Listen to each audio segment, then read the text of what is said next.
पौराणिक कथा के अनुसार शिव जी माता पार्वती को अपना पूर्व जन्म याद दिलाते हुए कहते हैं कि हे पार्वती, तुमने मुझे पति के रूप में पाने के लिए वर्षों तक कठोर तप किया, अन्न और जल का भी त्याग कर दिया और सर्दी गर्मी बरसात जैसे मौसम की भी कोई फिक्र नहीं की।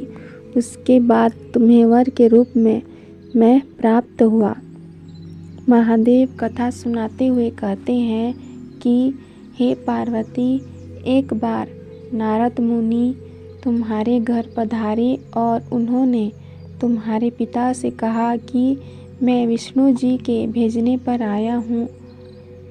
भगवान विष्णु स्वयं आपकी तेजस्वी कन्या पार्वती से विवाह करना चाहते हैं।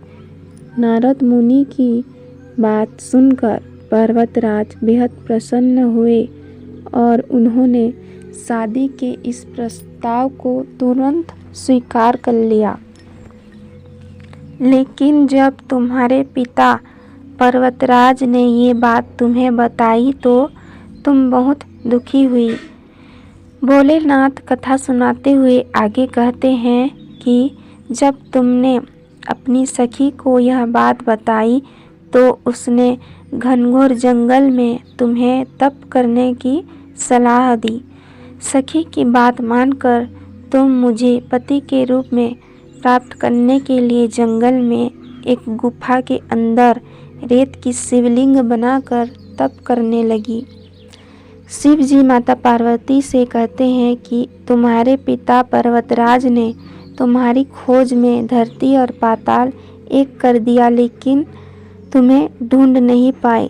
तुम गुफा में सच्चे मन से तप करने लगी। सावन मास की शुक्ल पक्ष की तृतीया तिथि पर प्रसन्न होकर मैंने तुम्हें दर्शन दिए और तुम्हारी मनोकामना को पूरा करने का वचन देते हुए तुम्हें पत्नी के रूप में स्वीकार किया। इसके बाद तुम्हारे पिता भी ढूंढते हुए गुफा तक पहुंच गए। तुमने अपने पिता से कहा कि मैं आपके साथ तभी चलूंगी जब आप मेरा विवाह शिव के साथ करवाएंगे। तुम्हारी हट के आगे पिता की एक न चली और उन्होंने ये विवाह करवाने के लिए हामी भर दी। शिव जी आगे कहते हैं कि श्रावण तीज के दिन तुम्हारी इच्छा पूरी हुई और तुम्हारे कठोर तप की वजह से ही हमारा विवाह संभव हो सका। शिव जी ने कहा कि जो भी महिला श्रावणी तीज पर व्रत रखेंगी, विधि विधान से पूजा करेंगी, तुम्हारी इस कथा का पाठ सुनेंगी या पढ़ेंगी, उसके वैवाहिक जीवन के सारे संकट दूर होंगे और उसकी मनोकामना मैं स्वयं पूरा करूँगा। वीडियो अच्छा लगा हो तो चैनल को सब्सक्राइब करें। धन्यवाद।